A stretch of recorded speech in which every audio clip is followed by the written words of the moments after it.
wadaada waxaydan waagi qarnigii labaadba waa mas'ala muhiim jiddan ya waxay yiraahdeen ninka khaliifka amiirka muslimiinta ah haduu munkar iyo jawr iyo dulmi ku dhaco laguma inkiri kara calana wajahran gacana loolama tagi karo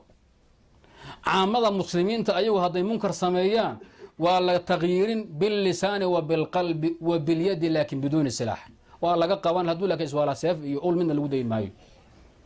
ama amiirku asagu in hoos afka loogu dhuban mooyeen lama naqdin kara yiraahdeen qadiyada fasaadki ka dhashay waxa cabirahaya al-imam Abu Bakr al-Jassas warkiisa dhageyso wuxuu lam yadfa ahad min ulama al-umma wa idha anfa'isa qadiyadan ayada lam yadfa ahad min ulama al-ummah wa fuqaha'iha salafihim wa khalafihim wujub dhalika wujub al-amr bil ma'ruf wa nahy 'anil munkar bujeda illa qawm min al-hash wa juhal ashab al-hadith qoliya aan macna lahayn iyo qoliya ashab al-hadith ahlu riwaya juhalun fiqh lahayn oo kuwa imtimay ka ala ali jami' al-masail gawri ashab al-hadith dan ahlu khair ma ahlu la soco imtimay qoliya doqomo dabaala ku jira buu qoliya waxay warinayaan aan fahansaneen xarka iska wata jira buu marka la amaanay ashab al-hadith muclamkoodii culimadooda loo jeedaa buu iyo muqallidka khayrka iska wata laakiin kuwa ayagu ummadaba la gooyay baa jira buu kuwaas iska ogow waa kuwa ka calacalay wadaadka buuxa ay jasaas وحول وجهال أصحاب الحديث محاجرة فإنهم أنكروا قتال الفئة الباغية والأمر بالمعروف والنهي عن المنكر بالسلاح وسموا الأمر بالمعروف والنهي عن المنكر فتنة إذا احتيج فيه إلى حمل السلاح وفتنة يدهن بودو ضائفة باغية هذي بعض ورا نسكد عنه ورا نسكد قبلنا أنت سنقوليها نقص وضادا ومضنا أيضا بابين فتنة وقوليها قال يدهن فرلا دقاتين وقتال الباغية مع ما قد سمعوا فيه من قوله تعالى فقاتلوا التي تبغي حتى تفي إلى أمر الله وما يقتضيه اللفظ من وجوب قتالها بالسيف وغيره وزعموا جهال أصحاب الحديث والحشو وحي الشيء حشو وقليها معاها ماشى لسكاقو عباية دبك التوركة طبعا قليها سوء جيدة وحولوا وزعموا مع ذلك أن السلطان وإحنا بابا شيء لا ينكر وعقيدة وحاوي رئيس سعودي جديد محمد أمان جامع بالله بكدم اللي وقفه بي أن السلطان لا ينكر عليه الظلم والجور وقتل النفس التي حرم الله وإنما ينكر على غير السلطان بالقول أو باليد بغير سلاح وحولي فصاروا وحين نقضوا وذا دهس شرا على الأمة من أعدائها قاضي القضاة الحنفي وحولي فصاروا شرا على الأمة من أعدائها المخالفين لها عدو قال ذا إسهينيبا wadaadahana ka daray buuri qadac dur la iskama dhicin karo amiir dulmi lagama qaban karo fi abaaqiya lama weerar karo afkun aan ka hadalno maxay soo yiraahdeen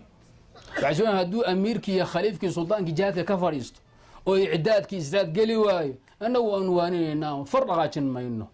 hawshaasi wad faanteen bay la tahay maxaa jira maxay shar u noqdeen li'annahum aq'adu an-nas an qital al-fi'at al-baghiya wa 'an al-inkar 'ala sultan al-dhulm wal-jawra حتى أدى ذلك إلى تغلب الفجار بين المجوس وأعداء الإسلام حتى ذهبت الثغور وشاع الظلم وخربت البلاد وذهب الدين والدنيا وظهرت الزندقة والغلو ومذاهب الثانوية والخرمية والمزدكية والذي جلب ذلك كله وحاصوا اسمين بابان أولا يسقبصدوا ودونك زنادق منافقين قال أي قبصدان وحاكيني والذي جلب ذلك كله عليهم ترك الأمر بالمعروف والنهي عن المنكر والإنكار على سلطان الجائر والله المستعان بول إمامك وحوليه هذه الطائفة شر على اليهود والنصارى شر من اليهود والنصارى على الأمة الإسلام من الزنادقة والمجوس مزدكية خرمي وبابك الخرمي إن كان زوجة نحن وقال لا دلو أيها كدر دراشها مطلق معها ونسبي ووجد دنك أمض إن جاتك لقى فريسي ومحوها إلى لهره ولقود روح كستل دقائق ليلة واجد دمر قال يصوب بعصته دنكاس اوغد ما قالوا وي مال ودادك فسادكو كهليه شريده وا شيء نسبي ويقول ايضا ولا عمري انها مقالة ادت الى غلبة الفساق على امور المسلمين واستيلائهم على بلدانهم حتى تحكموا فحكموا فيها بغير حكم الله وقد جر ذلك ذهاب الثغور وغلبة العدو حتى حين ركن الناس الى هذه المقالة والله المستعان markaadna tiraadeen lama jihaadi karo oo iimaan baa sharti ah oo in la midooba sharti ah oo safaa raaya sharti ah oo kana sharti ah oo waxa shar takaafu silaah wal quwa ba sharti ah oo waxa sharda in nasr iyo xaqiiqo la haya sharti ah maxaa dhacday qoriintaan tiirin aan iska dareeray waxaa la ii sheegay wadaad kelimo uu jeediyay maalin mujaahidiinta gaadhay baa la yidhi markaasaa 60 mujaahid qor yaa tirin oo dhaqaaqeen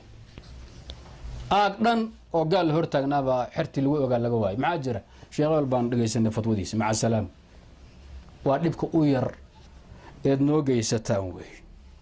hadallaha qiimaha badan axkaamul qur'aan mujalladka labaad 403 iyo isla mujalladka 34 baa lagu laaban karaa هذه وحكى الله قتال الفئة الباغي وكان لبادك وليه قتال الفئة الباغي نمانك نودي شر على الأمة من أعدائها الكافرين بتاغيه نمانك وحي نودي دي كفارتي مرتدينتي محتلينتي مستعبدينتي بنودي دي اسكباب مع هؤلاء شر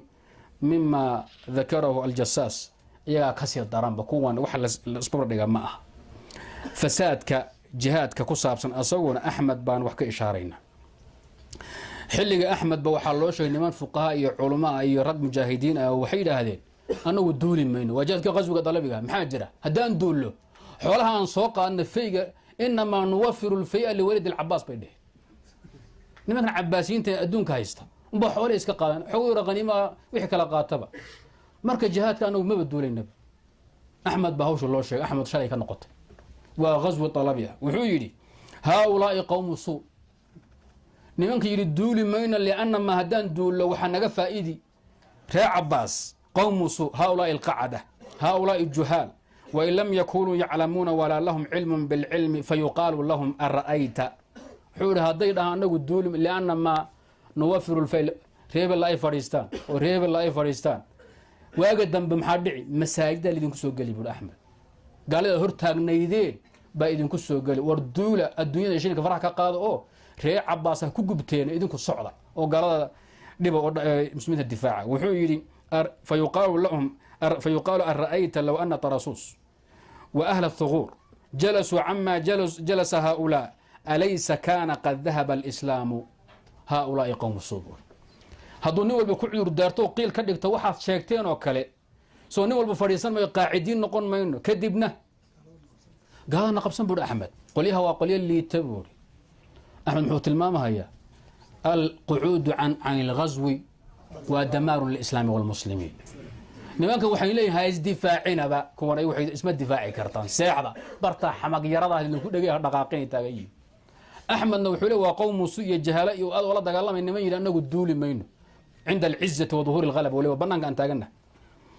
وحلا والله بك هذا القيمة بدن مسالم ابن هاني النيسابوري هذا الكي يقدم بيا وحاوي xilliga hadda u dambeeyay isticmaalka hadda u dambeeyay caalam islaami lagu baabaashay nimanka Algeria Tunis iyo Libya iyo wadaadihii joogay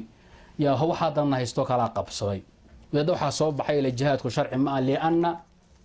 takaafu silaah ma jiro isku awood lama ah labo imaam la heli maayo idan jihaadku waa baatil fuqahaa al-maliki ma xidhan waa gaalima dhima hawsha iyada أنا هذا وحنا تانا مفسدية في وحاوي إيو دب إيه فساد وقال لي ما يدين وذا ذاك ميدا مالكي وذا وحول وور شيطان وور بني آدم ما هو وركاس شيطان بكسر بحي مويين آدم ما كم هاللين بول لقي يسوي وذا كي محو هاي مالك أبو عبد الله الفاسي أردن تكون كنتن يلا بدي وحول وما تهدي به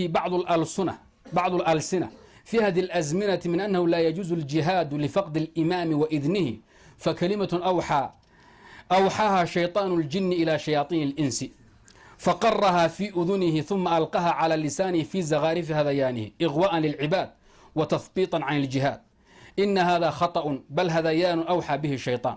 وحسبك في من يقول ذلك أنهم من أعوان الشياطين وإخوانه المعدين في الغي والطغيان والذي تشهد له الأدلة أن الجهاد الآن أعظم أجرا من الجهاد مع الإمام لأن القيام به الآن عسير لا تكاد له توجد له أعوان ولا يتهيأ له تيسير فالقائم به الآن يضاعف أجره النوازل الكبرى هذا هو الفقه فقه علومها الكاسم نوازل الكبرى للوزاني مجلد صدحات صفحة السقالات إلى كويتون بلغ الله بنكره الإمام الفقيه إبراهيم الجلالي أو دنتي كنت أفرتني تضبدي وحوري فتوى ضاني إن هذه الفتوى التي يروجها المتفقرة المستغلون العامة والمتفقهون المنتصمون للعلم وليسوا من أهله مقالتنا قريبة من الكفر أو هي الكفر بعينه بو